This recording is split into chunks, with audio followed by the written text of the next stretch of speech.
Salam Bakı əhalisi, necəsiz, nə var, nə yox, yaxşı mısınız? Bilirəm ki, yaxşı deyilsiniz, çünki sellər bizi, hər kəsi üzür.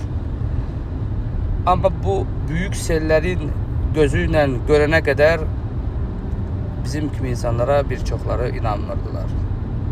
İndi kimlərinsə mal mülkünə ziyan eləyir, kimlərinsə hər kəsə bir ziyan verilir.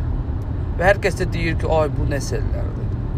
Bu o sellərdir ki, son 50-100 ilin ən büyük olacaq dediyiniz sellərdir. Və mən bunları sizə deyəndə ağıllı dediyiniz özünüz bir kəslər mənə mız edirdi. Sədərək tərəfdə çox büyük bir yanğın olacaq dedim və o da oldu.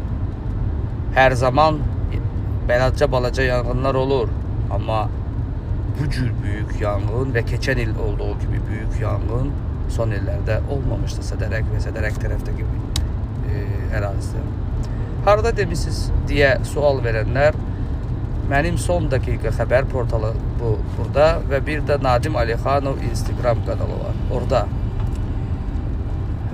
Bunları nə demək istəyirəm? Siz 5-10 dənə heç bir qara dəftərdə də adı olmayan manusu gətirib qabağında qoyub özünü reklam eləyən, müsbətə belə qoyulmuş bir adamlara inanaraq gedib öz pulları tökən bir xalqsız. Əgər bir ekstrases öz gücünə, öz hisslərinə inanırsa, əvvəl xalqa sübut eləməlidir öz proqnozlarıyla. Sonra ona qəbul edib nəsə deməlidir.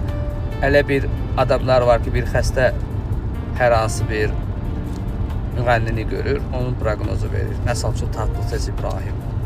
Bu öləcək, bu belə olacaq. Bu şeylərlə olmur. Və ya 2 dənə manus gətirir, onlarla intervyu aparır və onlara özünü təriflətdirir 5-10 manat verərək. Və onu paylamış. Ay diyor, bunun yanı müğənnilər getdiyi görürsünüz. Siz xalq olaraq öz cibinizdəki puluyla görəcəyiniz olan iş doğru yerdə görmədiyinizcə həm həkim, həm təhsil hər bir işdə itirəcəksiniz. Çünki bugünkü sellər 2-3 il bundan əvvəl dayanmadan hər il 2-3 dəfə sizə xatırladıram. Bu kanalında Nadim Alixanov Instagramda daha çox paylaşımlar var, illər bundan əvvəl olunmuş. Açın baxın ki, mən sizə bu gün sizin yaşadıqlar barədə nə qədər dəfələrlə xəbər olub. Düzdür, Bakıda sellər, küləklər çox olan şəhərdir, amma bu dərəcədə yox.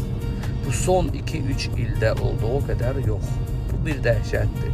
Habəli Azərbaycan və hətta mənim evim qabağından gedən çayı da belə adam apardı. Hələ bundan da çox büyük sellərdən qorunmaq üçün mümkün olan işləri görünməlidir. Çünki maşınları görürəm. Bir var hələ maşınları batır suda, bir var sel şəhərlərin içində sel maşınları aparacaq. Bunu Sumqayıt, Nasosla, o yollarında da, nə bilim başqa çoxlu rayonlarda bunlar getdikcə olacaq. Gördünüz də, əsas gözünüz gördünüz ki, dediklərimin bir hissəsi baş verir artıq. Və ona görə də bundan sonra verdiyim proqnozları da sizin üçün verirəm.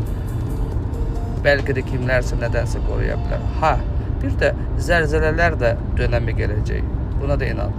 Zəlzələlər gələndə hündür binalarda ziyan çəkməməsi üçün nə etmək lazımdır indidən düşün. Nəyisə itirəndən sonra artıq düşünmək qalmayacaq. Sadəcə qismətdir deyəcəksiniz. O qismət bir çox hallarda ağlı ilə özünüzün işlərinizi düzgün yola qoysa öz əlinizdədir. Öpürəm sizi, işidənlər, işitməyənlər də özünüz bilərsiniz. Sağ olun.